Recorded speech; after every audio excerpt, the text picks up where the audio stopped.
Magandang umaga! Kumusta po? Narito po ulit ang update natin para sa lagay ng ating panahon.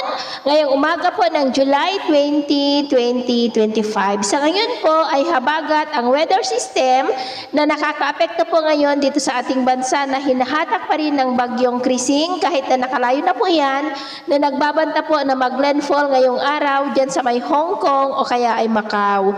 At bukas naman, posible rin na magsimula na lumakas at manghatak ng habagat ang potensyal na bagyong Dante at buong linggo muli na hahatakin niya ang habagat na magpapaulan naman dito po sa ating bansa, lalo na sa western section. At sa huling linggo ng buwan na ito, may banta ulit ng panibagong pamumuo ng sama ng panahon na magpapatuloy po na hahatak ng habagat.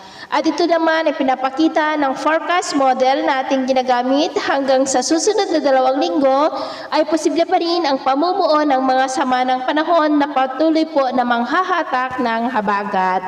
At sa lagay ng ating panahon ngayong madaling araw ay may mga isolated rain sa ilang bahagi ng Ilocos Region, Cordillera, Extreme Northern Luzon at Central Luzon, Metro Manila, Calabarzon, ilang bahagi ng Bicol, Mimaropa, Antique, Iloilo, ilang bahagi ng Aklan, Bacolod, Cabancalan, Hinubaan, Ormoc, Baybay, Maasin, Catbalogan, Catarman, Zamboanga del Sur at Mati. At mamaya ay sisikat naman pong araw sa malaking bahagi ng bansa pero may tsansa pa rin ng cloudy skies with isolated rain sa may extreme northern Luzon, Ilocos Region, Benguet, Central Luzon, Metro Manila, Calabarzon, ilang bahagi ng Bicol, Mindoro Provinces, Romblon, Palawan, Aklan, Antique, Iloilo, Bacolod, Hinubaan, Zamboanga del Sur at Holosulu. At mamayang hapon, may mga isolated rains pa rin sa malaking bahagi ng Luzon at Western Visayas.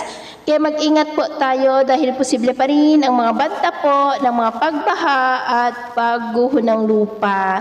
At sa atin naman pong mga baybayin dahil sa habagat ay iwasan na muna natin ang papalaot sa kanlurang baybay ng Luzon, maging po sa mga baybay ng extreme northern Luzon at silangang baybay ng northern Luzon dahil ang mga alon dyan ay posible po na aabot hanggang sa 2.2 to 3.5 meters high. Kaya hanggat maaari po ay iwasan na muna natin ang papalaot dyan sa mga may kulay pula para po mas makaiwas sa mga sakunang pangkaragatan. So, ito lang latest update natin sa araw na ito.